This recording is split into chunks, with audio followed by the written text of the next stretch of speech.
All right. Sock puppets, sociopaths, McGoyam, revivalists. Welcome to The our chimp first out. episode of the newest season of Stream of Consciousness. We've got Brian back because it is such an important week for a lot of reasons. Um, I'm going to skip my usual monologue and we're going to hand over the intro monologue to Brian because if you've been following Brian over the last 24 to 48 hours, you'll know he has a pretty good grasp of what's going on. Brian, how many hundreds of thousands of migrants are One Nation planning on bringing into Australia? Take it away. Well, this is a good question, right? So, under the old policy, uh, they would cap migration at 130,000 people per year. So, 130,000 people would come in. By their calculations, on average, 230,000 people leave Australia every year. So, that results in net negative migration of 100,000 people per year, right? So, that means that it reduces reduces pressure on housing, it lowers rental demand, there's less congestion on the roads, less pressure on essential services. Everything gets better, right? That was the policy that drove their massive support. It's the policy that won David Farley the election in Farah, right? Like, David Farley seems to think that that election was won because he's so fucking amazing. You could have run a shoe and it would have got the vote that David Farley got in Farah because people were fed up. There's an article in the Sydney Morning Herald by Paul Sakal saying like, oh, well, we polled 1,000 One Nation voters and all they care about is migration. Yes, that is the number one driving point that is causing to get to where they are now. And for whatever reason, they've been scared shitless, potentially by agribusiness firms, That's what it sounds. Well, that's what it sounds like. as well as And super serious economists who are showing them scary numbers on an Excel sheet, and they've done like what the two they hired last week from the ABA. Yeah, that's exactly.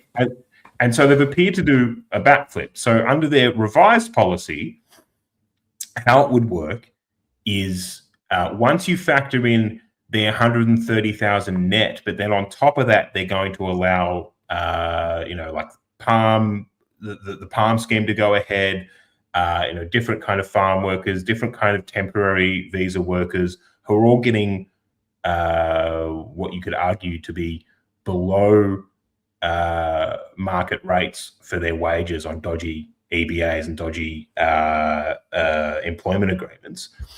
And what you end up with is, by our rough calculations, 360 odd thousand people arrive in the country every single year. Again, assume that 230,000 leave, as per what One Nation is saying is the average that leaves every year. The end result is you get 130,000 new migrants into the country every single year, right? So we've put this together. It's a draft at this stage, but this basically explains it. Yeah, and it's a very good kind of introduction to what's going on. Look, it's one of some of the funniest genres of memes about this in the last 24 hours, I think, are the 1984 ones, because that's very much what their approach has been to explain it, which has just been to say, oh, this was always what the policy was. Right? Yeah. But I mean, you and I sat there, we watched Pauline Hanson on the National Press Club. This is not what the policy was. The policy was 130,000 less. I mean, look. But she was posting about this not that long ago, right? And those posts have since been deleted. Right, in March, yeah, which is concerning. I mean, they're deleting the posts. What, do they think we wouldn't notice that? Yeah. That's bizarre. That's never... I don't know, man. Look, I said yesterday I was willing to give them the benefit of the doubt until today. I really assumed that they would have Hanson out cleaning up on it in some meaningful way. They haven't. They've had nothing really, apart from a couple of tweets. Still haven't enunciated the position properly. Look, this is the real test, and something that guys on our side of politics have been saying. Is it going to be possible to not to control these guys, but to even like lobby them? Is it going to be possible for the actual right in this country, where all the energy and vitality is, and who, by the way, started all this last year, is it going to be possible to really articulate how bad people are taking this to the point where they'll change their position? I think that this is what some of the guys in One Nation need to understand, right? Is that some of them, not all, there are still good guys in there that support the old policy and want to say the old policy is the headline policy. The issue is that some of these guys, I think that they almost in like this Clive Palmer mindset, they're like, well, if we bend to what agribusiness and the ABA and financial interests want, we can get more donations, we can get more support, that helps us build more votes, and then we can form government. No, actually, that's the complete opposite of that. Your entire what she's. Well, exactly, right? And your entire groundswell of support came off the back of this new nationalist, new right movement that went out there as a vanguard movement and said, we are sick of this. We're sick of the uniparty. We want total liberal death. We want to completely get rid of the status quo, and we want to replace it with something that is going to reduce migration, right? And no amount of money that you throw at that, if you're going in the opposite direction, is going to work, right? So you can't just throw millions of dollars and hope that that's going to get you into government by 2028. People are going to turn on you. And so the people... And let's be real. And let's be real about how many... They're going to fucking walk away.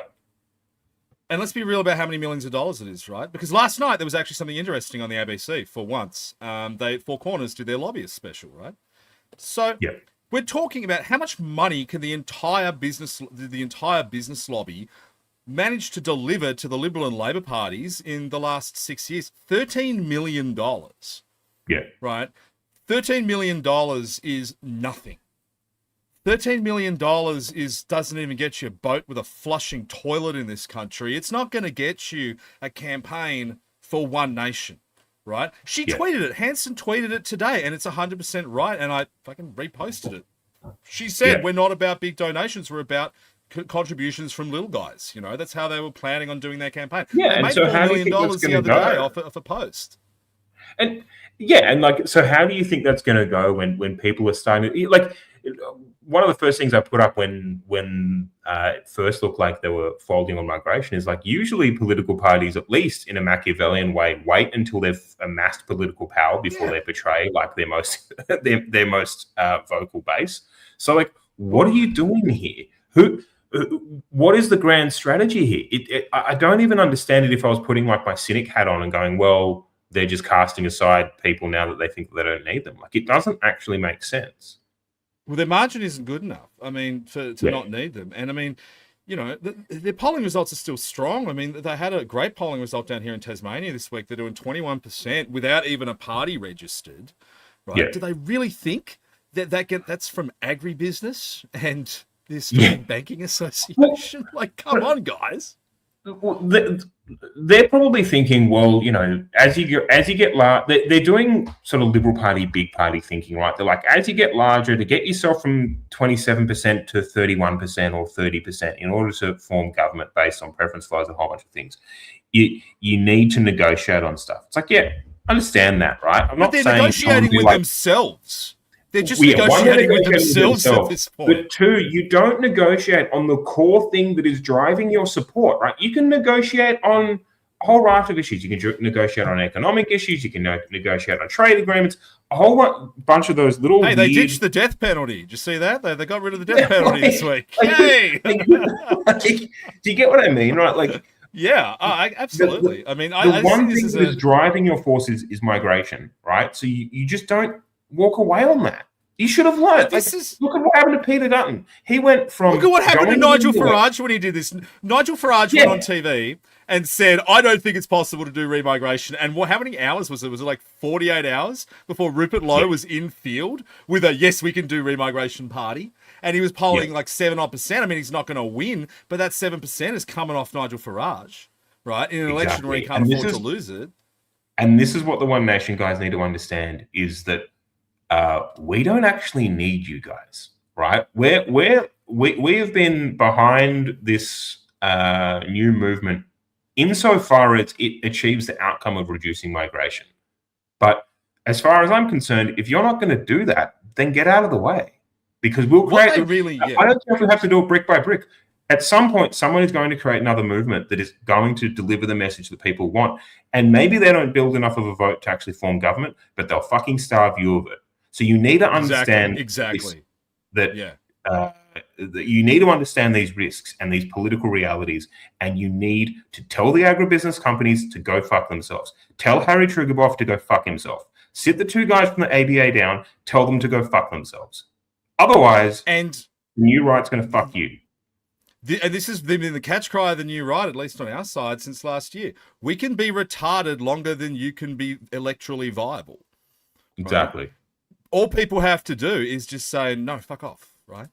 I mean, look, there is still hope, and I know I'm the eternal optimist, but I do really think there is some hope in that they have to be convinced that the minus 100,000 that this figure originally was more than economically viable. In fact, it was economically beneficial, right? I mean, I really encourage people to go and watch Four Corners last night about how the Canberra lobbying industry really works.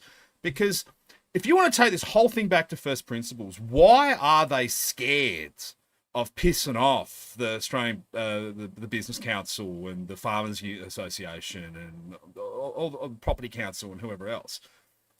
These people, I mean, I don't think they are. I mean, I don't think it's fair to even call them a business lobby, right? They are business collectivists, right? What we have is business collectivization. We have no competition in this country at all. What these people do is they lobby for collective outcomes while everyone just trades off indexes and sells their shares to superannuation funds. Like, if you actually break it down, the Australian business community fits all the definitions of the Soviet Union, right? Majority employee owned, right? The superannuation funds own most of everything. So yeah, majority employee owned. Zero competition, zero functioning market, and they just collude together to fix prices, set quotas. There is no competition in this country. What capping and stopping mass migration does is it brute forces competition into an economy where there is none. Right. And it's going to force these businesses to say to themselves, hang on, do I really need to go to another rubber chicken dinner with a bunch of political parties, or do I need to invest that money into R&D? Do I need to figure out how I'm going to bring products to market cheaper and faster and with better customer service than my competition? Do I need to innovate? Do I need to do something new? Because right now you don't. Because right now the ASX 200 can survive on 6% odd yield a year by just sitting there and letting their industry associations go to Canberra and do regulatory arbitrage and demand lower wages through higher migration, right? Yeah. What people like David Farley need to understand is when they kind of laugh and say, oh, well, you don't want to cut migration because then the farms will close. No, David, I want the farms to close. I want underperforming businesses to fail, which is something that no one in this country, including the Liberals, has done for 100 fucking years. 100 years of non-competitive business collectivization in Australia. And this is where we're at now, right? What Australia needs is waves of business closures. We need companies going bankrupt and defaulting on loans so that they can be purchased by other companies who are going to run those businesses better. We can't do that right now. Why? Because there are no other businesses. Look at what's going on in the heavy metals manufacturing space around the country right now. Where here in Tasmania, we've got the closure of Bell Bay. We've got what's going on in South Australia with Tomago Aluminium, right? These companies go under and they just laugh. And they go, well, what are you going to do? You can just have no aluminium, or you can just give us the money, right? And then they want more migrants to pay less to work in these places. Right? Yeah, there needs to be pain before the country can be fixed. George Christensen made a good observation in his Substack article where he was basically saying, like, David Farley needs to shut the fuck up. And one of the things he pointed out is, like, a lot of these farms are run inefficiently and they rely on scab labor to produce, to harvest their produce. But the other thing is, if you were like a true nationalist party that wanted to revive Australia, you would turn around to Coles and Woolies, who actually engage in unfair business practices with some of these farms, and you would fucking crush them. right? And you would say, no, Absolutely. you are going to pay these farmers an equitable payment for the produce that they produce, which will allow them to pay workers more, so they don't have to rely on some Tongan guy who rocks up a few months out of the year and then beats the shit out of a local, right? So, Yeah. The fixes are actually quite simple. We've been saying this for a year. You can just do things. People have the ideas. George Christensen's Substack is actually fucking a good read. People should give it a read and see what he's suggesting. Some of those things will fix some of these issues that David Farley's pointing to without having to just completely betray the one issue that is driving your fucking support. All right. So, yeah, Farley's a loose cannon.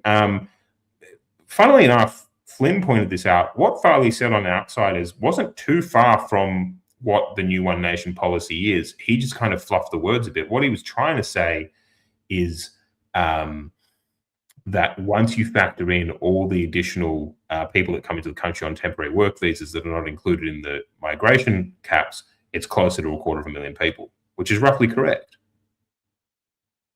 I mean, but before some of those people were still coming in, but the idea was, well, a lot of them wouldn't be, and they would have to cap things like student visas deeper. They would have to go deep into the temporary visas and things like family visas and rip the guts out of them. Now, you know, the One Nation loves to make a big song and dance about Palm. I mean, Palm is kind of like the original refugee visa quota. Like, it's a drop in a bucket at the end of the day because they're processed so slowly. Guys are leaving by the time they're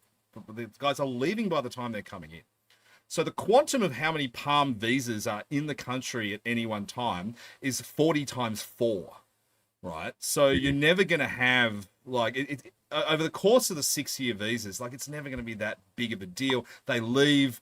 I mean, the original idea behind that visa class had nothing to do with, and this is part of the other thing that annoys the shit out of me, right? They talk about skilled visas. These guys aren't skilled, right? And that was never the idea behind Palm. With Palm, we bring unskilled labor into the country. We train them for 2 to 3 years as apprentices. They work, they get superannuation, they do a few years fully qualified, then they take their bucket of money, they go back to their village, they build a fucking canoe or something. I don't know what they do with it. It was never about filling skills shortages. It's soft power.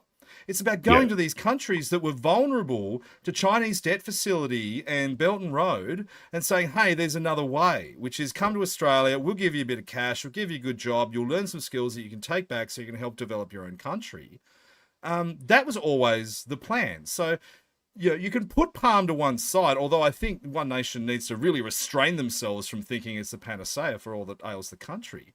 Look, no one should be getting a working visa to this country at this point if they are not an in-demand STEM grad, and I would say half the STEM grads right now are not in demand.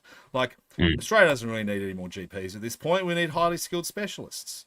You know, we need engineers. We need, we don't need any more mathematicians because Grok can do it, right? So we've got to really rationalize the technical side of it, and then it's construction workers. That's all we need. We do not need people picking bananas. If the agricultural sector has not figured out a way to pick the bananas without blackbirding in the last 200 years, if they have not figured that out, then they are never going to figure it out, right? Yeah. Instead of, pull your kids out of Geelong Grammar, get on the plane to Shenzhen and ask Unitree how much a robot's going to cost to do it. That's what you should be doing, right? Yeah, and that's exactly the other right. thing in the background. That's the other thing in the background of all this that worries me is their and let's call it what it is, a population policy, not a migration policy, because this is fixing the quantum population of our country. Their population policy does not make sense in a world where AI and automation exists. Right? Exactly. Which I go back to my point that the only people coming into this country should be able to build things or fix things. Whether it's fixing your body or the plumbing or, building high-tech manufacturing or a house, those are the only two things that people should be coming into this country to do. Their families shouldn't be coming, right? Their elderly parents should not be coming. The students shouldn't be coming because, for fuck's sake, at this point, what are they even learning at these universities, right? We're setting them up to fail. Right? The only things we need are builders and fixers. That's it. right? We don't need pickers. We don't need bum wipers. Go to Shenzhen. Go down those little narrow alleyways. Find yourself a guy who can build you a robot. And I guarantee you, it's probably going to be cheaper than the expense of paying a person in Australia. I mean, when you factor in payroll tax and taxation generally, we just got to smash these guys on it and say the world is changing. Right? Yeah, and exactly. So I mean, I wonder if that means 2004. I wonder if that means that we can talk about this on the stream as much as we like, and hope that staffers watch it and run up the chain. But I wonder if we need to put this together. I hate to be boring, but I wonder if we need to put this together, similar to the remittance tax policy and some others that will be rolling out, into like a proper policy paper, which is like, no, this is what Project 2028 looks like, and here's how you actually don't need to do these things.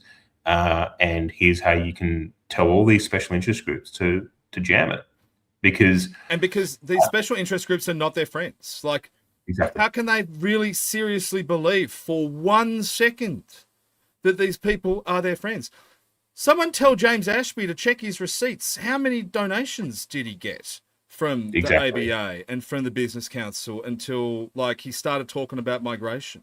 Right? And when the polling starts going the other way, right, and it doesn't have to be a big shift. When you start losing 2 or 3% because people who are at your sort of outer edge that just solely want to see migration cuts, when they go, well, if you're not going to do it, I'm going elsewhere. Yeah. When these guys who are not your friends start seeing the number shift and realize that you can't form government, they're going to drop you and they're going to go straight back to someone else who gives them a better offer, right? So think about what you're doing here. Think about the people that you're abandoning, right? And consider the fact that a mate of mine was saying this to me. I think he's watching the stream. He's saying, Fond needs a revolutionary mindset. Otherwise, it'll just do what Reform is doing, which is becoming the mainstream rightist party. We don't need cuckery. We don't need to send boring technocratic language of skills. We don't need carve-outs for traders like agribusiness and other industry lobbies. You just need a revolutionary party that is going to turn the country around. And you can negotiate on trade negotiations and a whole bunch of other things, but on the one thing that's driving your vote, which is migration, you do not fucking blink. Yeah. And the other thing is, these policies, the original policy is effectively inflation neutral, right? Because currently inflation is being driven by warm bodies. So all that policy would do is it would drive inflation through pay rises. Right? Because for whole sectors, the only choice is going to be to pay people more. The paying people more is going to come off the rev for the individual businesses, which is going to come off margins, which is going to mean, overly leveraged businesses are at risk of being devalued or potentially failing, which means other businesses that are going to come in and then run them better. It's this thing called the business cycle. And it just strikes me that no one understands it, because in Australia, instead of having a business cycle, we really just have a political cycle. I was having this conversation with someone the other day who pointed out to me, he's like, the best time to do business in Australia in the last 20 years was the last 2 years of a failing Labor government and the first 2 years of an incoming Liberal government. And that if you could align your business interests at the end of a Labor government, when things are going completely tits up for them and they're begging to the business sector not to fuck them, you could do really well. And then when the Liberals would eventually come in and they start cutting red tape and cutting regulations, you'd have a really good 2 years then as well. But it's only 4 years out of a 10-year business cycle. The other 6 years are going to suck. But that's all we have in this country. We don't have a business cycle that's tied between high inflation, interest rates, big fish, eat little fish, the economy grows. We just have stagnation that is caused by this kind of business collectivism where, and I'm sure the ABA guys and different special interest groups have sat them down and said, oh, look, if you have net negative migration, the economy is going to explode, going to implode, because actually, just quietly, the economy is completely fucked and it's propped up by the population Ponzi scheme. You are in the eyes of the average One Nation voter, you are seen as a rebellious organization that is not beholden to the status quo and the mechanisms that prop up the status quo. So your response to them should be, fine, fucking tank it, and we're going to rebuild something in our own image. That is what you should be doing. And if you haven't got the ticker for that, that's fine, right? And I saw today Malcolm Roberts sat down with Scott Chow and Ozmax and stuff, and he was trying to clarify. I think he was trying to signal that in his mind the migration policy is still a cap as opposed to net.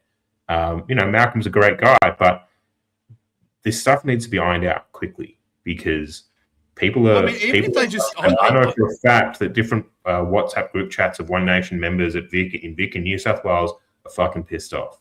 So I am such an appeaser. I'm so prone to compromise that even if they came out and said net negative 100K for 1 year, I'd be happy. I wouldn't be happy, but if they just said 1 year, right? I would be satisfied. I would just be like, okay, they're going to do it for a year, guys. Let's brace ourselves for a great year.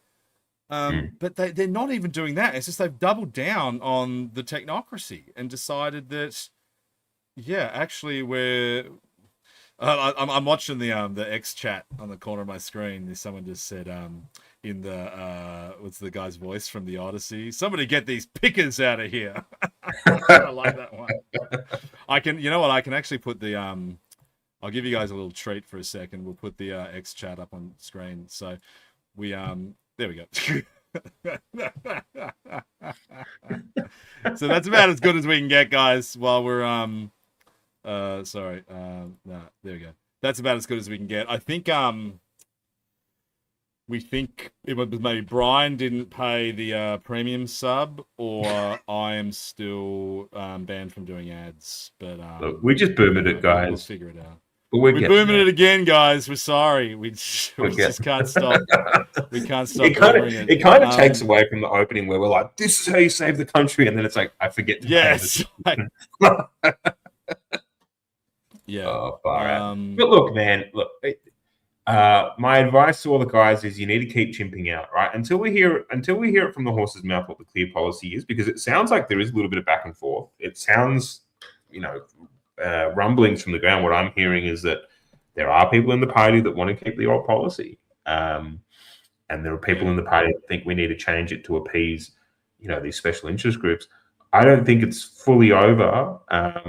So you need to keep chimping, right? And you need to demand a straight answer, and it has to come from Pauline, right? Malcolm's been out there. Yeah. He said that he is committed to a cap. That's great. Malcolm's not the leader of the party, right? So got to chimp. Chimp it out, guys. We also, our ads aren't running again, so... All right. Well, we're going to have to... We're probably... Look, not to get too much in the weeds here, but we're probably going to go to a different streaming platform. StreamYard seems to just be like really fucking out. Yeah. I don't think the ad problem is StreamYard. I think the ad problem is X has done something to upset us, or I just have no idea what's wrong with it. Yeah, it's super fucking annoying. Like, open the ads tab, like this fucking tabs, and yeah. It used to just work. That's the most annoying thing about it. Like, for ages, I just used to press a button, and just away it went. No, our ad got halted for unacceptable content again. Okay, maybe it was a swearing. But we were doing it for like a year. We've been running this for 12 months, and it worked fine. And then X has done something in like the last little while. Like, what's the point of it? Like, what's the point of the free speech app if you can't just do free speech? And I was careful tonight. I didn't do any of the music or clips that had any like DRM on it. I don't know what it is. Maybe they just don't like it. Anyway, it's been pretty janky recently. Taylor Martin's X account appears to have been hacked, and like it's like my understanding is with X, their support network is fucking terrible. So like if your account gets hacked, it's almost impossible. It's just Jason Falinsky's. If you guys go check out Jason Falinsky's Twitter account, it's hacked, and it's like some African prince selling crypto scams. and he can't get it back. The scam is so obvious. Like, if someone messages you and says, "Please vote for me so I can host a podcast," just don't vote for them. Come on, guys. Yeah, exactly. Exactly. I don't know. I mean, I saw who's that guy? What's his name? The guy who wrote the Enshittification book. I'm halfway through it at the moment, but I saw an interview with him where he said basically he was talking about what everyone knows now, which is just how the AI marketplace is so massively unprofitable, and no one's figured out how to actually make any money out of it, except to drive down the quality of everything else on the internet. Yeah. So that's why you're going to start to see like Google search sucks now, right? Oh, it's why terrible. does Google search suck? Yeah, because they're trying to funnel you towards the AI product. Like, I even think social media companies are going to start to serve up worse and worse content to kind of get you into more AI generated content. Just because, like I did it to myself the other day, dude. I got Grok Heavy and I got Claude, and I looked across both apps. So like my combined spend is about $500 US a month, and I looked in to see how many tokens I was using, and I'm spending 5,500 tokens a month in US dollars, but I'm only paying $500 US for it. So. Yeah. Who's paying for all those tokens is the question. I saw a great meme about this the other day where someone goes, well, where do those tokens come from? And when you actually dive into it and you realize who invests in it, it's it's a complete disaster. Like, it's just Microsoft, Amazon, all the way up to Nvidia, then 6 custodial banks. So if Jared Rennick finds out about that, he's going to lose his mind. Yeah. So I don't know. The economy sucks. Everything sucks. I'm black-pilled now. I should have opened like you do because I'm not particularly enthusiastic about anything. And the big question is where to from here. I mean, the problem is right now, One Nation are getting what they wanted for a while, which is mainstream credibility out of it, right? Have you seen the reaction from what we now call News 24? I haven't been watching it. What have they been saying?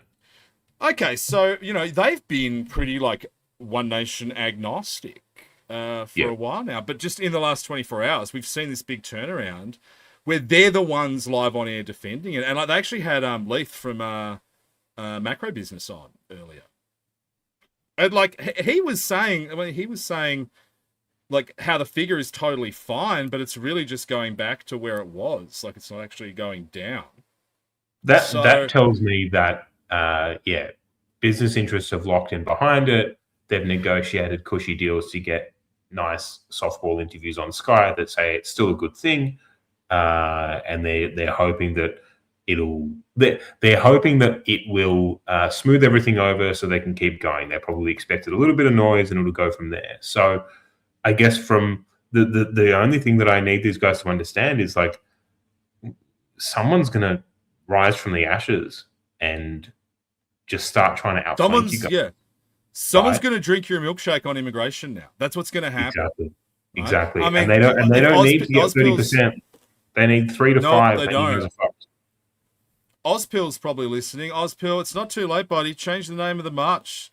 Take it. Go. just cross out free speech and put mass migration in there. Like, fuck 'em, right? So you got to do something on it. We had a good thing going. Like, it was just such a good thing that their numbers were going up exponentially. Yeah. With the old policy, I've never seen anything like this in politics. Where you got a suite of policies. Sure, the mainstream doesn't like them and the business lobby doesn't like them, but you know who likes them? The guys who squiggle on the fucking ballots, they like them.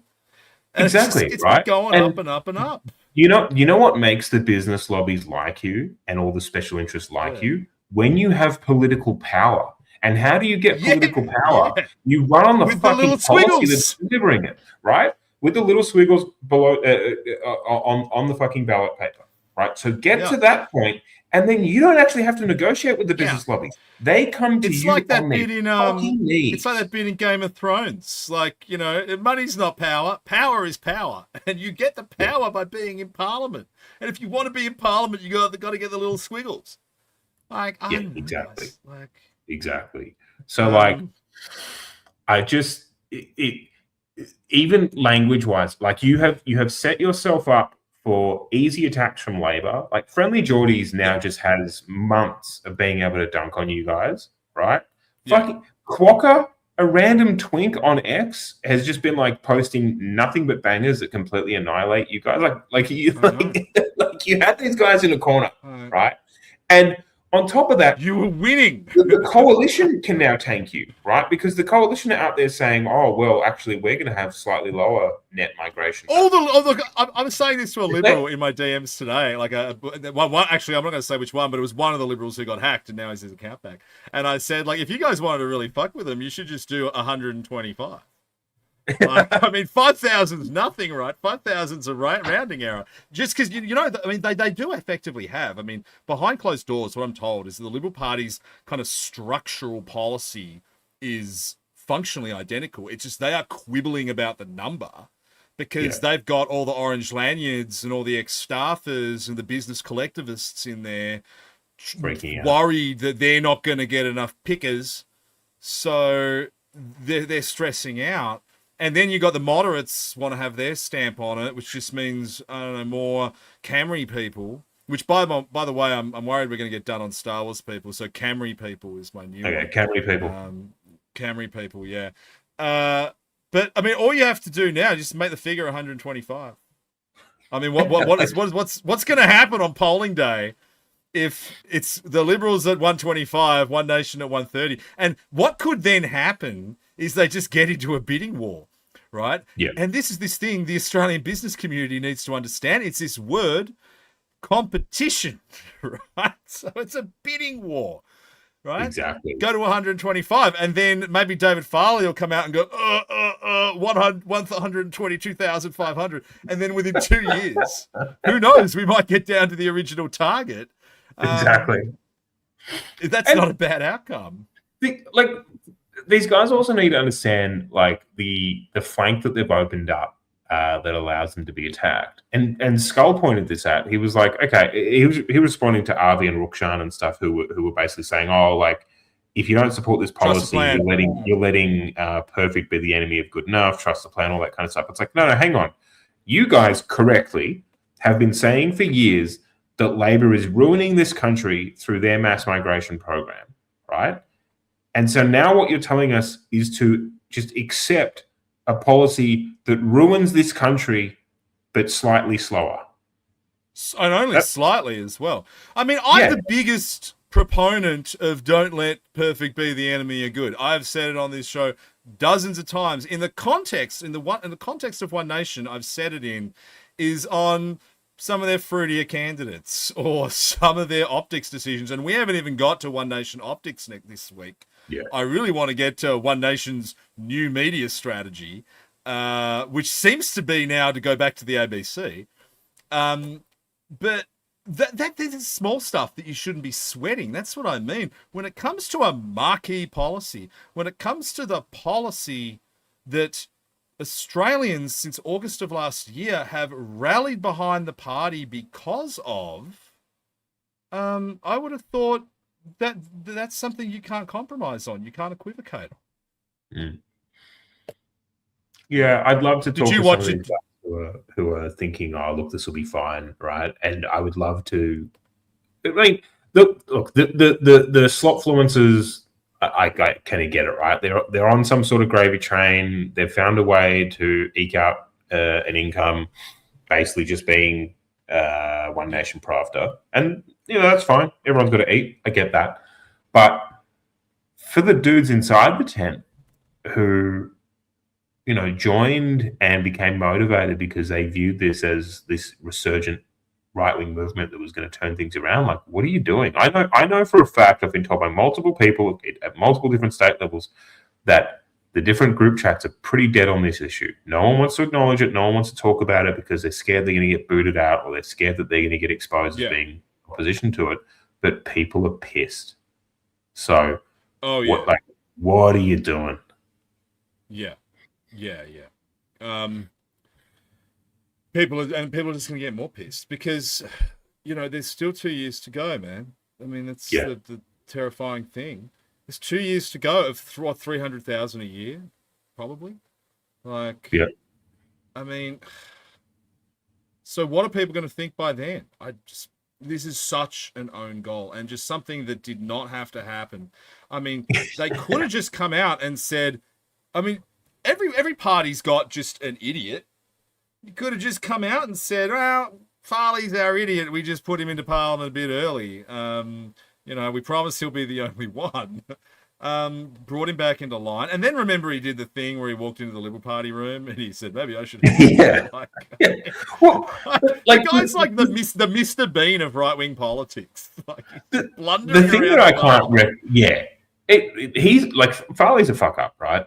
The thing that I can't reconcile at a party level is I have seen other parties announce one thing and then completely screw over their base as soon as actually amass political power, time and time again. It's happened over and over again. Yeah. I get it, right? I don't understand, even just like removing what should be done and what the right thing is to do. Let's just play devil's advocate and go, okay, you're going to engage in these Machiavellian tactics to screw over the people that got you into power. You haven't even gotten into power. So that just makes me think that you guys are on top of not having the ticket to do what needs to be done. It makes me concerned that some of you guys, not all, just before everyone goes into a Spurg rage, some of you guys are also too stupid to actually know what to do once you form. If you were to form government, right? Because if you're going to screw people over, you do it at the point at which they can't do anything about it, right? Yeah. You get look at here in Tasmania. They get into power, they walk it back. They don't do it beforehand. Yeah, it's a great example down here in Tasmania, right? So the Liberals couldn't quite win the last election. They snuck in by a nose. They had to cut a deal with the Greens and the crossbench to hold government. Now, in June of last year, Jeremy Rockcliffe wrote a letter to the greyhound industry and he said, I totally support you guys. I love you guys. We're going to renegotiate your funding deed. Everything's going to be great. And then in July, he said, actually, greyhound racing is the worst thing in the world and we're going to ban it. Like, do it after you win, man. Like, otherwise, where's your leverage? Like, and this is the thing that they've fucked up with the migration targets. Because if you want leverage over the business community or the business collectivists, as I'm now going to keep calling them, don't change the number until you're in. What you should be saying to them is you should be winking and going, yeah, we might change the number if you give us more money. Give us like even more cash and run a campaign for us. And maybe we'll consider changing the number once we're in. Wink, wink, nudge, nudge. And then once you're in, we're like, well, we're in now. So what have you done for us lately? Like, that's how you negotiate. I mean, we probably shouldn't give them like the how-to guide on how to fuck people over, but it's like but you know what? At least when they're fucking people over well, it would be better to be fucked over well, basically. Yeah, that's right. Like it would be better for social cohesion. Yeah. If you're gonna piss in my pocket and tell me it's raining, at least do it in an intelligent way, right? Yeah. Don't insult my intelligence by pissing in my pocket and telling me it was always 130,000 liters of piss, and now it's not. Yeah, exactly. What the other thing is, if you were going to do this, why does your website still have the original policy? It's been days. Like, did your guy lose the logins? Like, whoever runs the website, is it in his snack drawer and he just fucking can't find the login key? It's like, it's really amateur hour shit, man. And what's going to happen remember, do you remember 2013 federal election campaign with Jamie Diaz, the Liberal, and John Hill from Channel 10 went up to him and said, so what's the plan again? And he was like, stop the boats and also stop them. they've got the Victorian election, the New South Wales election. We got 3 by-elections in Tassie in May. I think they got another 2 by-elections early next year. That's like 400 of those interviews. You've got to get 400 people on the same page where everyone can now recite from heart what their migration target is. Whereas before it was so easy. Zuma Down Under just said the other thing they backflipped on this week is the death penalty, which I think I mentioned. Yeah, who's that appealing to? Who's? Like, I mean, it should just be on there. I understand at some level watering down your migration policy because you want to appease special interest. You're trying to, boost your war chest. You think that in some retarded boomer worldview that, actually we can negotiate on this because we actually need to become the party of good governance and all this stupid crap. I get it if I put like a retard hat on. Who are you appeasing by getting rid of the death penalty policy? Well, a buddy of mine who's a barrister in Sydney said to me yesterday that he thinks like any day now, One Nation are going to announce they're like, how like they've got like the Labor lawyers branch and the Liberal lawyers branch. They're going to do like a lawyers for One Nation branch. Maybe it's a sop to them. No more mandatory minimums out of One Nation. They're going to start like they're going to send David Farley to give a speech to the Law Society. Look, I mean, look. The white pill is there's 2 years to go, and so there's 2 years for them to learn their lesson. There's the worst case scenario is depending on when they learn the lesson. I mean, they take a haircut of what is our vote worth? What is the new rights vote worth when you really think about it? Like I'd say like 6%. Look, if you said it's anywhere from 3 to 6, that's enough for them to realize that they can't form government. Right? Yeah, that's enough to make them realize that's the difference. Yeah. Yeah, and, like this, and just have it go to Rennick or the Libertarians or anyway. Clive. I think Clive's migration policy is actually pretty good.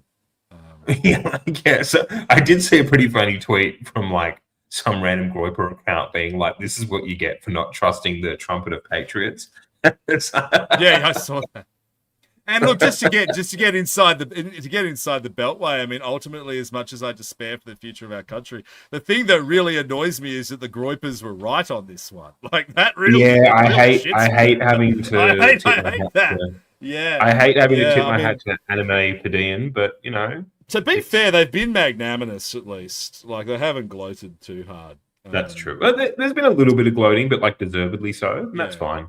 But you know what's interesting? One thing I was impressed with is like when you look at the tone of them, like it's like they're disappointed too. Like you could see that you could kind of understand in that moment the Groyper mindset, which is that they take this glee in kind of abrasively holding them to account, whether or not I think it's holding them to account or just trolling. I mean, it's up for debate.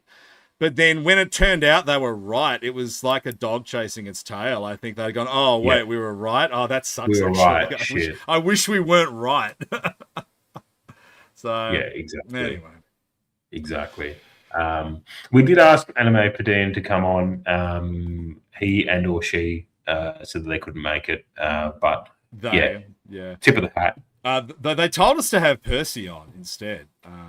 So Percy's probably at least 4 or 5 different accounts commenting right now. So. Yeah, Percy's like I Spartacus, like I Percy. Like who knows who Percy is really at this point.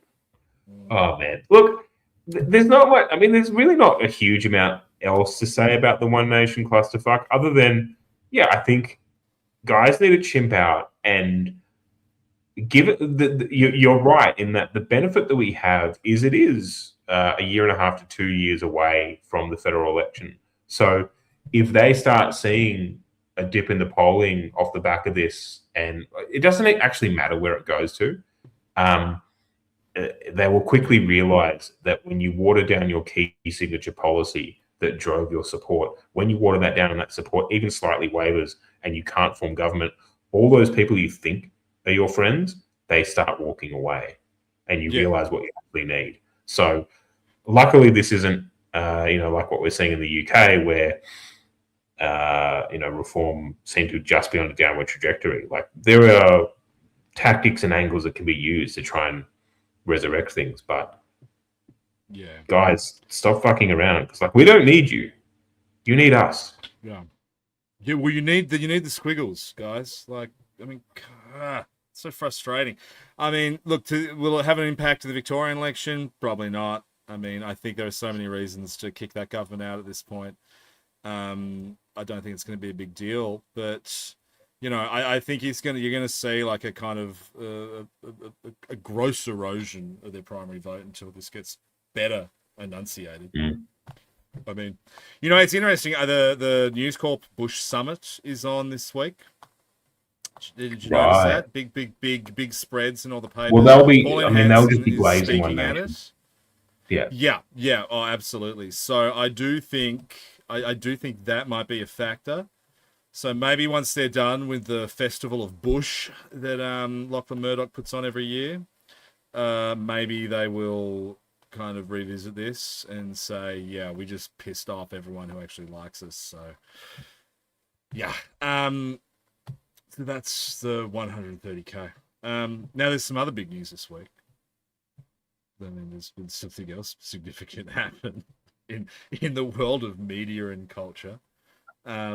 Which is that the fellas can't just have a little blow off some steam after the footy game anymore, can they?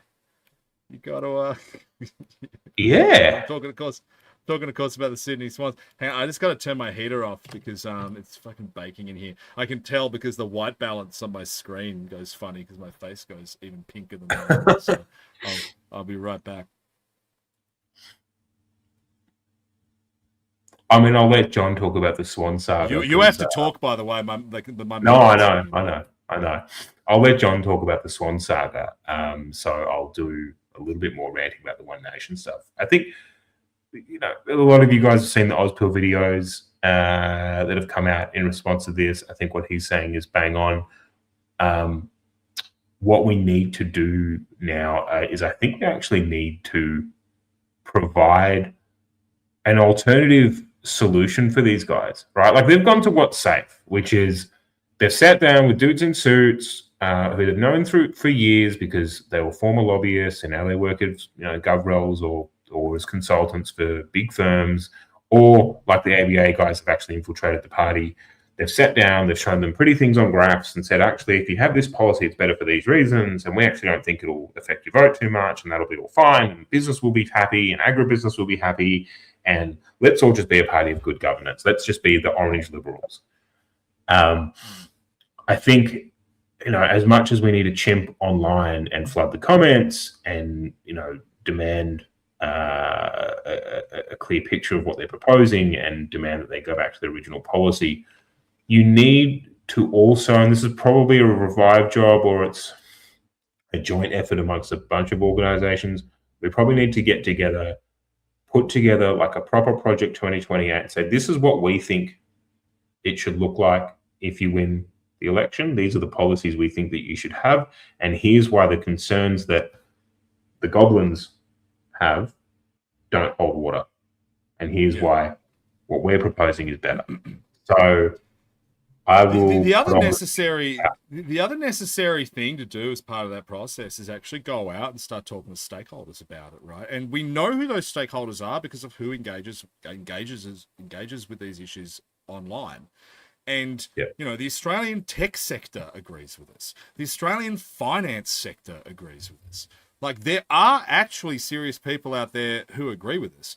None of them are, leveraged into superannuation funds and, multi-billion-dollar farming operations. But there is a strata of the Australian business community. Do you know who else agrees? It's property developers, right? Because property development is sitting there going, I just need dudes with hammers. Like, I don't need their mums. I don't need students. I don't need banana pickers.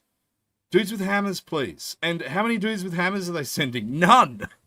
They're sending no dudes with hammers. And there is nothing in this policy by One Nation that suggests the hammer ratio is going to change. Not one thing at all. Yeah. And in the video with, I don't know who Ozmax is. I guess it's like Timu Ozpill. I don't know. Maybe he's a nice guy. I've not dealt with him. But in the video with Ozmax, Malcolm Roberts was saying, we're also going to fix the skills issue, signaling that effectively what he was trying to say is we're going to bring in people that we actually need as opposed to like a random fruit picker that you don't actually need. I'm fine with that as long as it actually is what you're saying, right? But I mean, this is one of the things. Again, and then like you get a random person Yeah. who goes to a completely fraudulent technical college Yeah. as a backdoor But into this is going becoming. to sound completely heretical, but I mean, this is the only thing that Abdul Rizvi or Camry Man is right about, which is it is next to impossible to enforce stringently this skills test. Like you can put the list down, but then unless the only way to do it is just to have the list only have one thing on it. So instead of having an immigration regime, we need a construction skills transfer regime. And you know what's really, I mean, really worrying for Australia is, and one of the reasons why I think it's such a false economy to even go down the path of fixing any of these skills shortages through immigration.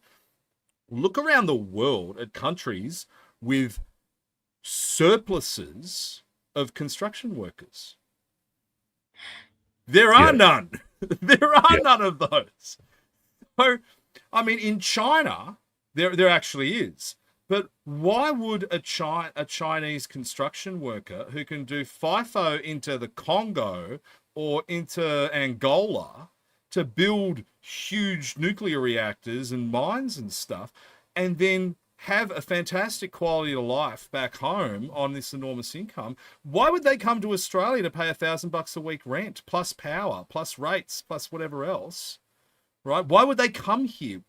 Like construction, what these people are talking about is putting a floor on construction wages and saying, a ceiling on construction wages to make development more affordable, whilst our economy just keeps getting more and more expensive to exist in.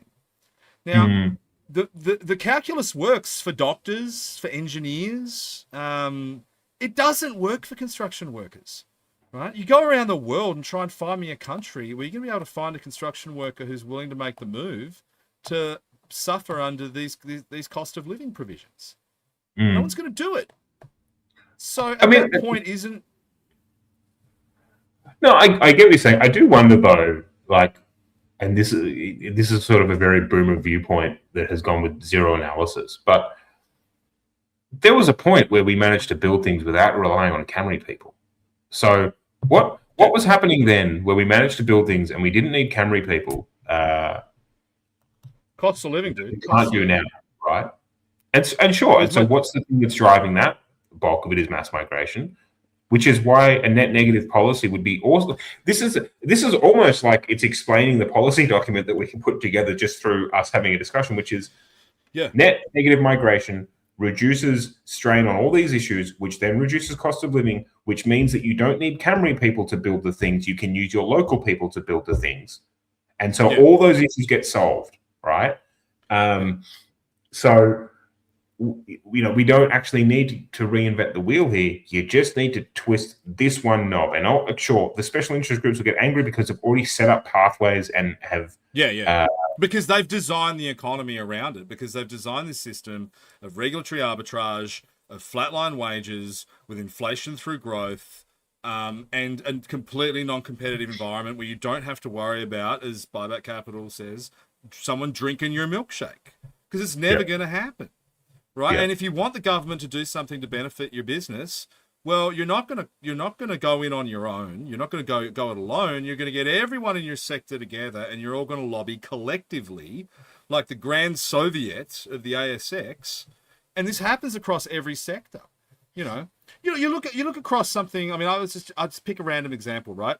Australian Pharmacy Guild, right? Dominated by two big players, Priceline, Chemist Warehouse. Now, why don't Priceline and Chemist Warehouse compete? Why don't they drive down each other's prices? Why don't they offer better services or offer, alternatives? They send the Pharmacy Guild in so they can all do it at once. Yeah. Right? When they go in and they say, "Oh, we want to be able to sell more medicines." It's like, wouldn't a smart business say, "Well, I don't want the other guy to be able to sell the same medicines I'm selling. I want to be able to sell better medicines for cheaper." Right? That's how I'm going to make more money. Fuck the other guy. Priceline should be saying, fuck Chemist Warehouse. Chemist Warehouse should be saying, fuck Priceline. But they don't. They send in the Australian Pharmacy Guild, who says, hey, give both my guys their treats, and then both their yield will go up by 6% instead of one guy's yield going up by 12%. Right? That's what we need to change in this country. The Australian Banking Association, which is, of course, patient zero, I believe, for some of this thinking in One Nation right now. I have some experience with that. They were my client back in between 2015 and 2017 during the Australian Banking Royal Commission. Mhm. They were not my client for very long because during that process, Macquarie Bank got up and walked away from it. Macquarie Bank, of course, are incredibly based. And when they saw the way that the ABA were lobbying and saying, "Oh, we're all in this together, guys. It's all right. We'll all get together and we'll fix this." Macquarie Bank went, "Fuck you guys. We don't compete in the same markets. We want to make more money than you. We want to get out of this without too much drama. So we're going to go it alone." Right? That's a smart business play. Now, in the fallout from the Australian Banking Royal Commission, how much stress did Macquarie Bank have? Like, not much, right? Food and Grocery Council is another great example. Coles and Woolies, right? Like you said, they're acting as a syndicate, basically. Yeah, so crush them. Crush them. But no, this Food and Grocery Council goes in there with their begging bowl, goes to all the right dinners, goes to the midwinter ball, sponsors some bullshit. Right, I say this as a fucking lobbyist, but admittedly, I don't have any industry associations on my books. When these guys crack the shits about it, I actually sympathize with them. I really do. Based on my lived experience of it, I legitimately understand where they're coming from, but not from the view that I think, oh, the little guy should have his own, should be able to advocate better. I want the little business to be able to advocate better. I want these industry associations and the business lobby to have its wings clipped so that if you're a small player within a business sector, look at IGA, right? IGA is a good example. Yep. IGA, struggling to compete with Coles and Woolies, has done for decades, right? If you were to clip the wings of all the various food and beverage and grocery lobby groups, IGA would be in a better position to go, you know what, we're going to fuck these guys. Yeah. Let's get under their skin. Let's figure out a better business model. Whether we offer better customer service, or we offer a better, retail experience, or we offer cheaper prices, or we import goods for less. Like, find something to do that's going to enhance their business and legitimately compete. And you find this just across every single sector. When was the last time? Consider this, right? The United States, ground zero for lobbying. When was the last time you ever heard about the American Business Council? When was the last time you ever heard about the American Pharmacy Guild, right? They don't lobby like that. They don't lobby collectively. Imagine if you were trying to get an industry association off the ground in the United States, say on pharmaceuticals, and getting all those guys together and saying, hey, if we all go into Trump together and lobby together, we'll get a better deal. Everyone will tell you get fucked. And they go, no, fuck you. We're going to drink your milkshake, right? Yeah. That's the culture. And I think it's a really interesting thing to explore. Like, is the industry association like a uniquely Australian political phenomenon? And if so, how do we get rid of it? It's like a more professional version of like a farmer's co-op, right? To some extent. It's the Grand Soviet. They're the political commissars of Australian public life. And we got to stop them. If One Nation's doing the calculations, going, well, to form government, we need to increase our baseline vote by another 2% or 3%, and then we can form government by ourselves on our own, without having to worry about sharing a balance of power or anything like that. As a gut feel, I just feel like if Pauline Hanson walked out there tomorrow and said, our party's actually just going to completely shut down these specific industry groups that are just bargaining to create duopolies across their different sectors, that would bump up your vote, right? And sure, they would throw money at you to try and take you out, but it wouldn't work. Because, as you said, the only thing that matters at the end of the day are the people who fill out the squiggly lines. And sure, it'll be scary, and for 18 months, there'll be war chests thrown at you. Throw the gauntlet down. Well, but hang on. I actually dispute that, because one of the things that is so frustrating about the way the business lobby in Canberra operates now is it's this just smoke and mirrors. Like, oh, if you don't do what we want, we'll campaign against you. The last time an industry association ran an effective campaign was the fucking carbon tax. Yeah. Right? Like, it's one of those things. It's like going to the moon or producing a good kung fu movie. Like, it's something that the world has just lost the technology to do. Right? I mean, they just cannot do it anymore. So when an industry association gets huffy at you and says, "Oh, well, if you don't do what we want, we're going to spend millions of dollars. We're going to spend millions of dollars and we're going to campaign against you in the election." Well, good. Just tell them to fuck off. Ask them who they're going to bankroll it through. Tell them to call David Shiraz at GetUp. Right? I don't know. It's enormously frustrating. I'm going to have a look at the Twitter chat. I can't actually put you on screen, but I can read your chats out. Bingo was a big fan of Lime milkshakes. One Nation up in latest YouGov poll, according to Rowan. There's a delay on this stuff, though. You're not going to see the polling shift on the migration backflip for a week or two. Yeah, it's not going to be for a while. Someone said, Waddle Crowd says there's only a horrific shortage of tradies because they've been sent to the mines and sent to build dog boxes for half of India, which come here each year. I mean, the dog boxes we could have native Australians living in the dog boxes. I mean, it's just become this kind of circular economy, which is one of the problems. What else we got in there? Dr. Sparky reposted your stream saying John won't even let the biggest right-wing shit fight this year stop him from talking about strippers. We're going to talk about the strippers, guys. We're getting into the strippers. And by the way, I'm going to call them exotic dancers and/or sex workers because that's what they like to be called. Do you know what's so funny? Last Friday, I actually went on ABC. I did a morning forum with Leon Compton on ABC. Oh, you mentioned that. How'd that go? You know what? It went so well because I was bugging out before I went because they do it's all fair and balanced. It's regional ABC radio, right? So it's like super fair and balanced. So they had me. They had Alex Johnston, who's an ex-Labor guy, and then they had a woman called Susan Fay, who's former head of the Tasmanian Women's Legal Service. Right. And so I was looking at her. I didn't do much of my research, but I just looked at her and went, she does not look like a McGowan head at all. I really don't think she's going to like what I'm putting down. But also, I just didn't want to fuck that up at that point because at that point, on Friday, I don't think half the yarn had even come out. And so I was going, I just don't want to talk about it. So when we went in, I just kind of looked at Leon, I looked at her, and I said, she's going first. And I was expecting full-on woke, believe all women, Me Too shit. And instead, she just got really granular into the HR stuff. And just said, it's an HR problem, right? And I actually agree with her. These guys breached their contract. They actually have a contract that says they can't take women back to their hotel room, right? Imagine getting paid $500,000 a year and all it says is you just can't take women back to your hotel room after a game.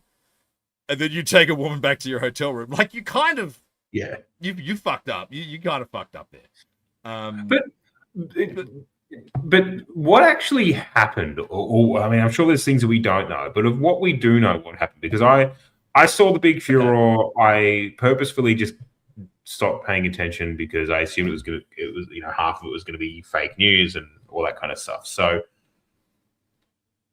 this is what we can infer, and also this is a little bit of my own original research, so bear with me here, right?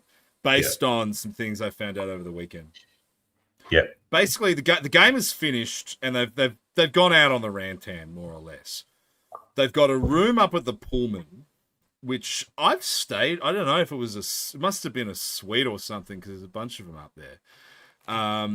Anyway, one thing leads to another. The drug thing, no one knows. The cops haven't confirmed it. The club hasn't confirmed it.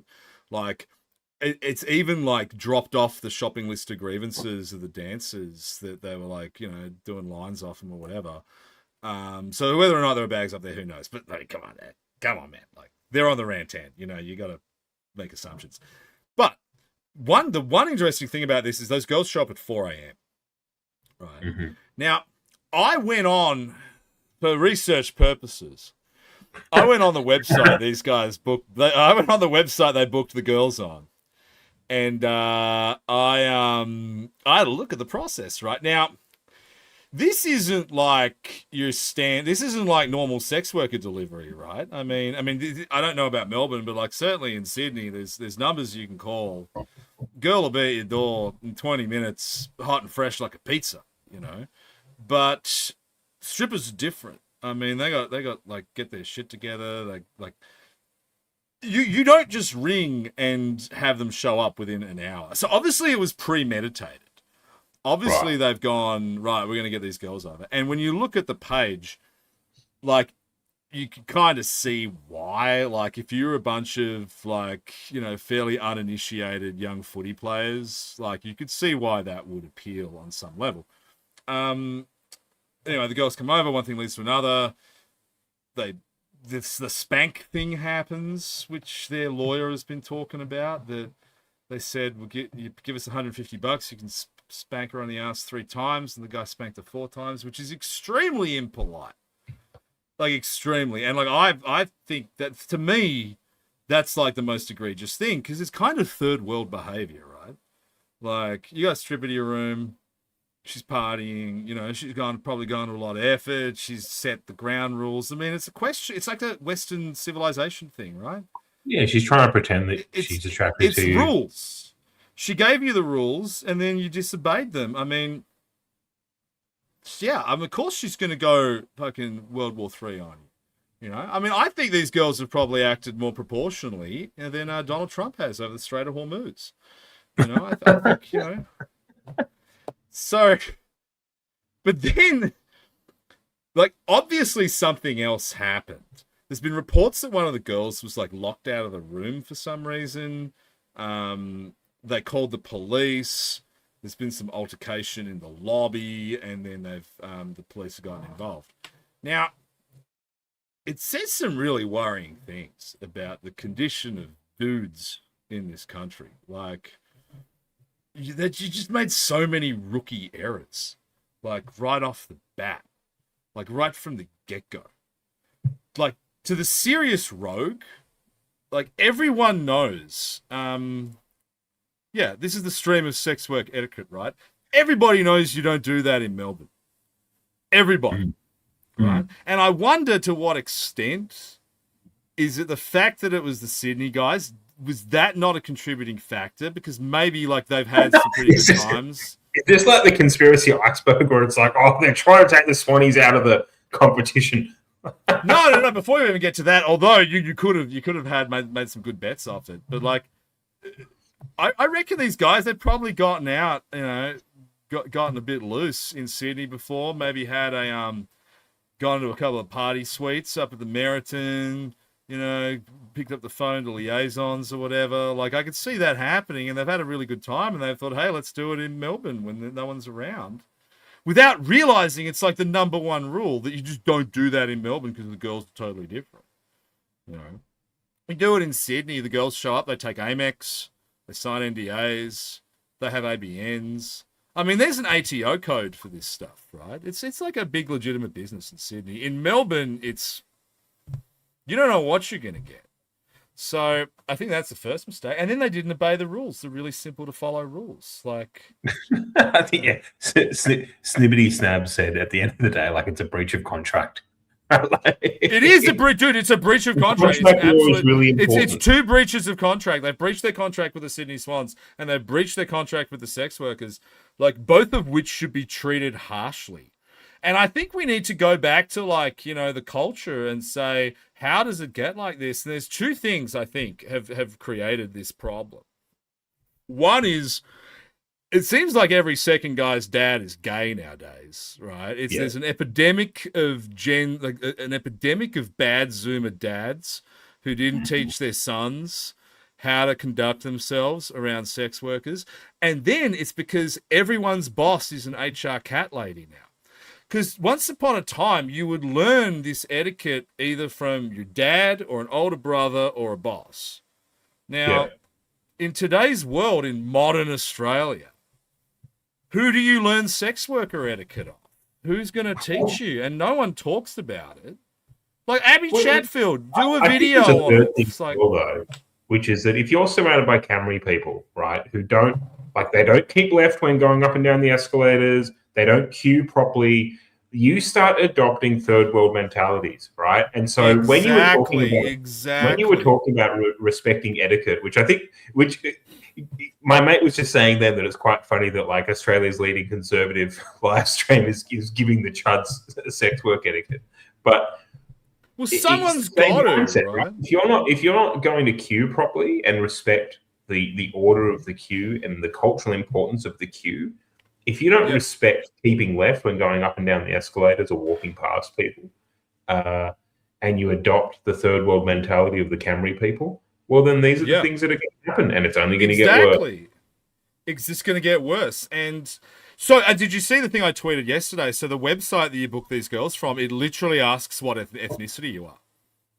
Oh, so you can just like order them like pizzas, Yeah. Which is, I'm not being misogynist. That's like that line from, in Generation Kill, where the guy literally says that. So hold on, I'm going to share the screen so you can see it because this is a real thing. Like, this is actually a real thing. I'm just going to share my tweet. So there you go. So, I mean, this is just a still of the booking screen, but like you can see, type of crowd, men only. It's inside. There's the click down said like inside, outside boat. Are any bikies present? I said no. Ethnicity of crowd. I wrote that in. I said Caucasian R1B, R1A haplogroup. They want to know the ethnicity of the people they're dancing for. Yeah. They actually are. I'm not kidding. Like, I'm not kidding. This isn't a bit. Like, if you. So if I went girls, down and you had Sudanese, like. Yeah, like if you went on there and said, yeah, it's like, I don't know, one of the bad, but I'm not that, I mean, we're allowed to say that any of them are bad, but like, if we went and said Camry people, like the girls would probably go, no, fuck you. Although, and then the other thing was, of course, they said they were carpenters. Remember that? Like, yeah. Okay. Somebody get these carpenters out of here. Myback Capital saying put the website link in the chat. We're not going to do that because I will DM it to you, buddy. I'll DM it to you. I know what will happen next time you're in Sydney. We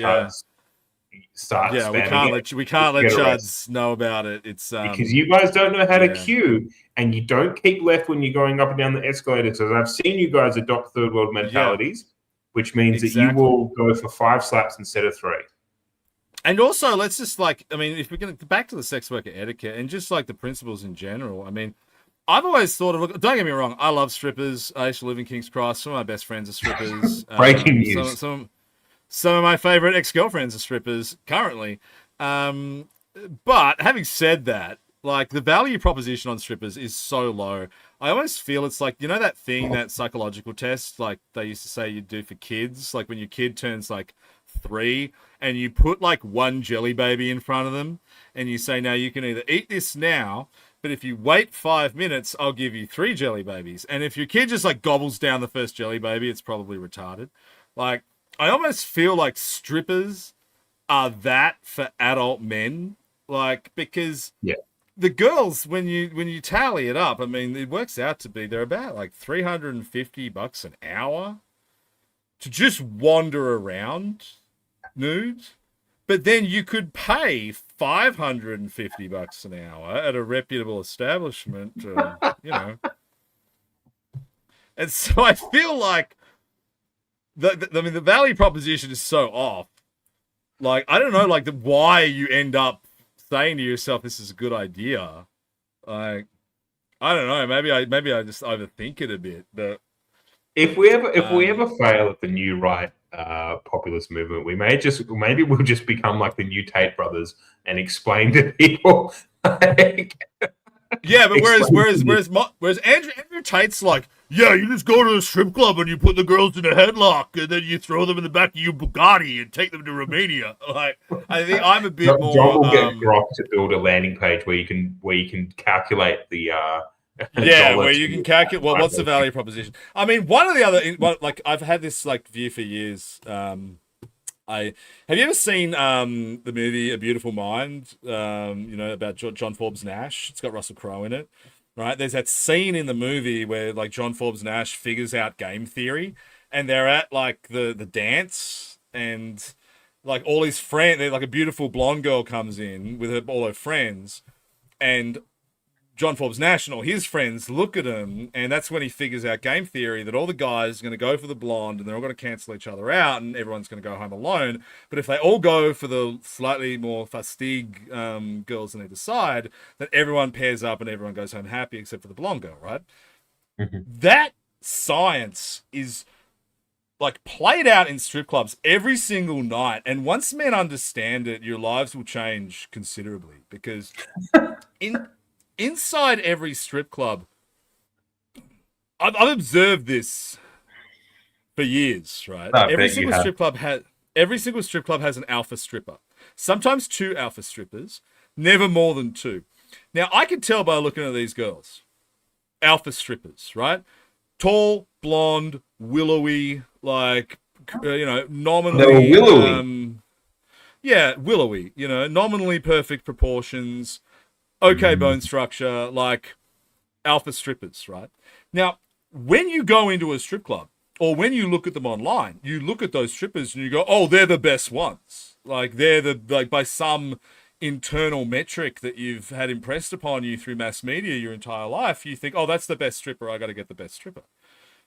But it's actually not going to be the best stripper. And the best stripper is the stripper that comes up to you and asks you if you want to go for a private dance. And maybe she's not the best looking one, but that girl has already done the internal mental calculus that you are not so repulsive that she doesn't want to be locked in a small room with you, giving you a lap dance. So straight off the bat, you're going to have more fun for the next 15 minutes with her, better like investment of your money than if you go and seek out the alpha stripper who is going to treat you with nothing but contempt and want to get you the fuck out of there. Right. And this is, I think, an element of what's happened with the Swans is they've just ordered two alpha strippers to their room. And then the girls have gone, they're fucking like carpenters. Get somebody to get these carpenters out of here. And it's all gone pear-shaped. And then they found out they're not carpenters and they're offended that they've been lied to. Right. What they should have done if they really needed the alpha stripper is one, you get the alpha strippers and then you get one other. Right, so one stripper short. In the stripper economic matrix, there's alpha strippers, fetish strippers, chaos strippers, and sad strippers. Now, you want like either to bring along the fetish stripper or the chaos stripper. Like they're the ones that they do meth and stuff. They're like Get they're one like of a them check and along. balance against the alpha. Is that how Yeah, it works? they. It's like I said at the beginning, man. It's Like a yin and competition. yang. Yeah. Yeah, so you're creating competition right off the bat. So they could have done that. Or they should have been honest and said, hey, we're actually Sydney Swans players. Come over, we've got a shit ton of money. And then everyone would have had a much better time, right? It's like the William S. Burroughs quote, you cheat your landlady if you must, but never shortchange the muse, right? Never shortchange a stripper, right? Never go in trying to say, oh, I'm just a small bean with no money. Like, that's not going to work. That's the one place in the world that's not going to work. I hope that the young guys watching this are applying what John is talking about, not just stripper etiquette and which strippers to pick, but how you should go about life and how you should go about business and how you should go about picking up prospective clients, how you should go about picking up the job that you want in the industry that you want versus other people who are applying. That's right. There's actually, for all the talk of willowy strippers, there are a lot of gold nuggets in there. So I hope someone clips that up and then clip it up, guys. Yeah, like some inspirational music over it and makes it like a Jordan Peterson clip Yeah, I'll start crying as well. I'd be a good Jordan Peterson because I get kind of emotional. It just makes me so sad to see guys wasting their lives. Like we could do it. Could be fun. But yeah, This isn't I about should, strippers. It's about life. It's about economics. It's about rats. It's about rats, Brian. We're all rats running around a strip club. Fundamentally, at the end of the day, you need to understand that maybe they're stripping, but you are stripping your life away. That's good. Yeah, that's really good. Yeah, we should just do a whole episode just on strip clubs. Yeah. Look, I actually have to say, I think there's a solid Substack article that only you could eke out of this about sort of how to go about succeeding in life using stripper game theory. Yeah, it's not just strippers. I mean, all sex workers are kind of the same. Like, I used to like there was this one brothel in Sydney called the Golden Apple, and for a while Touch More Class did it as well. But they used to do like group intros. So most brothels now, when you go into them, not that I go into them a lot anymore, but like back in my John's wild years, you'd go in and they just get like all the girls out at once. So and all the guys would be sitting there. And you'd be sitting around this lounge, and then like 20 girls would come in, and they'd be just so the mama-san would be like, pick one. And that used to be the most fascinating like exercise in human nature you've ever seen. Like, because I would do fucked up things sometimes. Like if there was a young guy who was there for his first time, obviously, and I could see he liked one girl, I just go bam, go with her straight away. Like just to mess with him. Like, just because I'm a prick. Like, sometimes I'd get like halfway up the stairs and send her back if I was feeling generous. But things like that. Another thing you could do is like ask them to tell you jokes and get them all to tell you a funny joke. And that was like the best way to tell who was going to be fun to be locked in a room with for like 5 hours. I mean, I would like end up locked in a room for 5 hours. So yeah, I should do a whole Substack on that. Like, sex work for fun and profit. But, oh man, but it's kind of a problem with the right though. Like, guys get real squeamish about it. They're like, oh, it's degenerate. And, dude, I mean, some of Australia's greatest ever business leaders own brothels. Like, it's been a part of the background noise of Australian civil society for 100 years until one day it wasn't, and everyone just got cucked and lame. And maybe Johnny Ibrahim needs to become our Rupert Lowe. Lean in, John. Actually, John Ibrahim, he could be a great political prospect. Actually, it would be quite. I'd work for John Ibrahim. I think that'd be fantastic. Yeah, I'd campaign. Fuck it, why not? Yeah. We should get this across to Kyle and his team and get it to send it to John. Yeah, go on. When Kyle, because I mean, as bad as our like boomer moments on the show are, I mean, we are doing way better than Kyle Sandilands. Like, we may have stripped.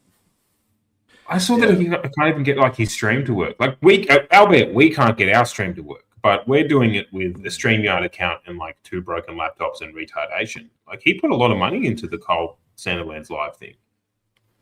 Yeah, and then it just didn't work, man. I mean, Kyle knows a thing or two about, being the gentleman rogue of King's Cross. So, yeah. I mean, he's a great role model for young men. Right? We need more of that. Less, there's so many bloodless, kind of weird, unensouled, sexless freaks in politics. We got to get them out. Did you see Sanae Takeshi today with the news story in the Telegraph about how she befriended a cockroach in her office, and she had like all these like deep thoughts about it being reincarnated?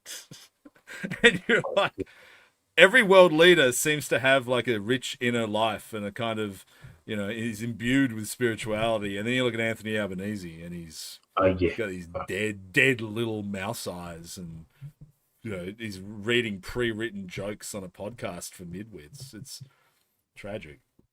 Yeah, everything here is just like a hollow husk of what they've seen happen overseas. It's kind of sad. There's a lack of originality, and we were talking about this on the last stream. One of the things that I am really proud to see is that at least when it comes to the Australian New Right movement.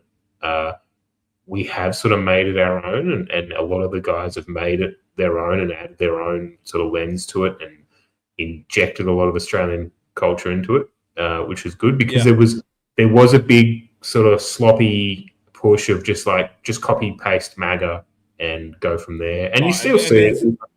I saw like Kobe Thatcher, who basically posts like MAGA slop all the time, but Australian. Yeah. It's good. That's basically what Avi and Rukshan. That's all they do, really. Yeah. That's all Topher does. It's just. And look, it gets views to a certain point, but I'm probably being a little bit too niche here. I am proud seeing the more organic, more original, and honest New Right have their own brand. It's good to see. So, yeah. I'm going to have to jump off in a minute, but I think before I go, the only thing that I want to reiterate to you guys is keep chimping. And, I will through Revive, and I'm hoping that other orgs do it too. I think it's time that we need to put together a proper Project 2028 plan and do it relatively quickly, because we need to, chimping is important. Clipping these people around the ears is important. Letting them know that they need us more than we need them is important. But you also do need to play a little bit of ball and show them what our future would look like and why actually it does make economic sense and why it does make political sense and a whole raft of things. So I think we need to get to the drawing board on that. If anyone wants to help out, DM me on X, because we've got to do it, man. Yeah. Well, dude, thanks for being back. No worries, man. I'll see you next week. 30,000. See you next week. We'll talk during the week. There's a lot of stuff happening. I'll stick around for a bit, guys, and answer some questions from the feeds. Unfortunately, I can't put X guys back up. Who we got in here? Man, there's probably a lot of it I probably can't even say online, unfortunately. God, you guys have been getting spicy. It's when I swear that you moderate yourselves more when the viewer count is higher. Loss Harvester from X says New South Wales is the first jurisdiction in the world to decriminalise sex work. That's right, it was, with actually some pretty good regulations as well, which they still have. Good for them. Oh, Walmart Golem realised it was a great opportunity to talk about the unappreciated talents of Tracy Lords. Welcome, Walmart Golem. We miss you in the chat, dudes. Fuck you says, having a Sri Lankan refugee and an ex-IDF soldier as the official media of an Australian populist party was always going to end in tears. I haven't watched too much of their stuff on this recently. I saw Rukshan's tweets. But look, they've got it in, right? They've got access. They've obviously figured out the monetization on it. Good for them. Money's money at the end of the day. What do we got in the big comments? Yes, Scott Howard says Fiona Patton made brothels uncool. I think you might be right there. Jim Humphrey says John's 10 rules for life. I don't think I even have 10, but definitely one of them would be make sure you always pay your bills to strippers. Don't ever stretch that friendship. Super Down Under says pickup artist. Nah, stripper selector artist. Yeah. I'll tell you a funny story. First time I ever went to Vegas with a buddy of mine, one of my best buddies. And we went to because Vegas is one of the only places where everything goes in the US. And so we went to this huge strip club, 4-story, warehouse out at the edge of the old strip called Men's Gallery Number 4, implying that there were 4 of these places. And we go in there and we were already we'd been drinking what was that week? All we drank was pina coladas at the pool at the Bellagio. So by that point, 3 days, liters and liters of pina colada mix. I think I had a UTI just from drinking that much pineapple juice. It was gross. So we get to men's gallery number 4, and we walk in, and like, well, I walk like kind of stagger in, and they got like a stripper pole that goes all the way up to the ceiling, and there's like no word of a fucking lie. There's like 100 girls in there, like 100, and I walk in. We go to the bar. We get a drink. Two like absolute like there's only one word to describe them, like hood rats hit me up at the bar. And they got like sleeve tattoos and a lot of shit going on. You could immediately tell they had problems. And said, "Hey, want to go for a dance?" And I'm like, "Yep, cool. Let's get out of here. Let's go." My buddy is like, "No way, man. Like, there's got to be like an alpha stripper in this place. There's got to be like the best stripper you've ever seen working in a place like this." So he proceeds to spend like the 2 hours I was hanging out with these girls. He proceeds to spend the next like hour wandering around, like talking to various girls who already had bookings and probably just weren't that interested in him. Finally gets one. Ends up instead though getting hustled into a room with like 5 of them. Buys him a bottle of champagne, which he proceeds to drink half of. He falls asleep in the room with him. And they just keep hitting his credit card the whole time. By this point, I've already had a great night. I'm already out the front getting my free limousine back to the hotel, because that's the thing they do at strip clubs in Vegas. Like, they'll put on limos for you to get back. If you stay in one of the good hotels, they'll put a limo on back. And I'm like, "Where's my fucking buddy, man?" I'm texting him. He's not answering. He's asleep in a private room at this strip club. I don't see him until 9 a.m. in the morning, the next morning. And he walks in and he's like, on his phone, I got to cancel my Amex. Like, that's what happens when you get, when you try to get the alpha stripper. It's an illusion. It's the brass ring that a man can never grasp. Go for one of the other strippers. Yeah, Sumitown Under says that's a wholesome story. Yeah, I think so. I actually get a lot more entertainment about that kind of stuff, talking about it, than I do out of politics nowadays. Because like, if you didn't get from my mood at the beginning of the show, I'm finding politics extremely depressing right now. So the more of that stuff, the better, guys. That's what we're gonna do from now on. Jack Lancer posted in the other chat, "Now I want to go back to Vegas." Yeah, I reckon end of year stream of consciousness Vegas trip. Let's do it. I'm not sure what Vegas is like now. I used to have a buddy who went there every year, but I haven't spoken to him in a couple of years. So maybe maybe it's not as good as it used to be. Fuck You makes an interesting point if you want to get into the politics of this Swans thing. The left saying sex work is real work and women should be empowered, but men who use the services are misogynistic monsters is a weird dichotomy. It's absolutely right. Like, absolutely right. I think we saw a lot of that with the kind of fallout from the Swans thing. Like, don't get me wrong. I'm not there saying they should be let back into the game, or like, that they didn't do the wrong thing. They absolutely did. But, at least use it as in a way to kind of educate men to say, hey, there's a good way and a bad way of doing things. Bully Bullpit is obsessed with me harassing a friend of his called Chuck. He wants me to say something live. He says, "Can you please tell Chuck that he needs to lay off the fast food and get a job?" Bully, I'm worried that I know who that Chuck is. And I don't think he does need to get a job, if it's the one I'm thinking of. And I can't really talk to guys about laying off the fast food, so not that I eat much fast food, but I used to eat a lot of fucking food.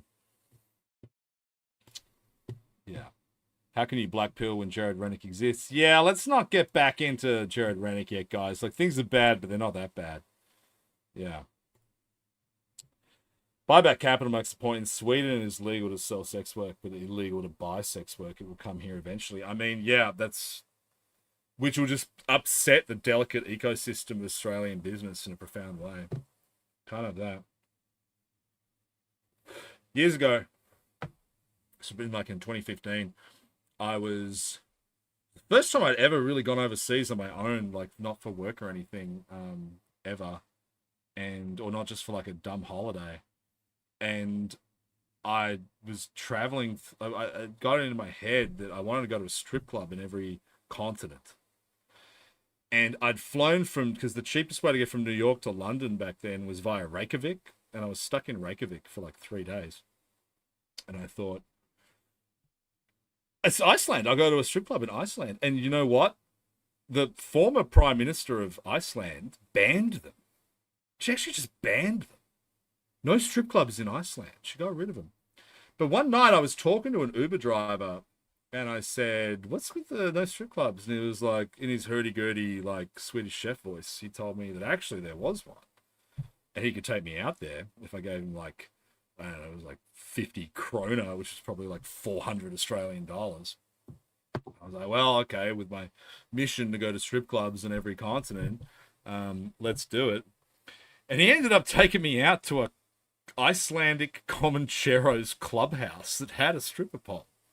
And so they were running like an underground strip club at a Comancheros clubhouse. And once I figured it out, like as I was walking in, I was thinking, oh fuck, that's a bit intimidating. Like walking into the the Iceland chapter of the Comancheros. Actually, the most lovely little guys you've ever met. Like Icelandic bikies are just the nicest people. And they showed me, like, they had this big wall at the back of the room behind the stripper pole. They had all their pictures and stuff of the gang throughout history. And one of the guys was like, these are the brave men that we lost during the Great Nordic Biker War. Because you know the Great Nordic Biker War was a real thing. It's if you Google, like, Great Nordic Biker War, it was actually a thing that happened in the early 2000s. But it was like 2 dudes.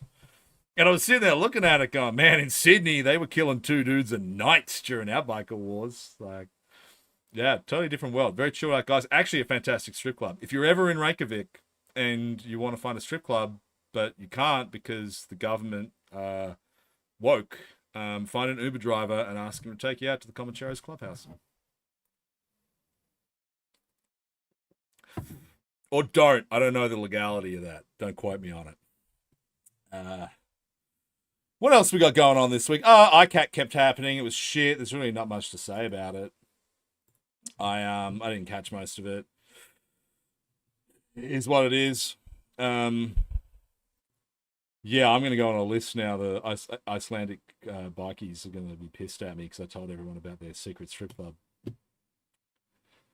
Well, it's 9:40, guys. And, you know, we got... the last StreamYard one of these. When we come back next week, we're going to have an all-new streaming service. Everyone's going to be able to comment. We're going to have like 20,000 more views. We'll be able to savor Australia's most watched... Actually, we probably are still Australia's most watched politics live stream. It has been fun. Remember to stay conscious. Remember, don't ever go for the alpha stripper. And like Brian said, keep chimping out. Look after yourselves, grommets.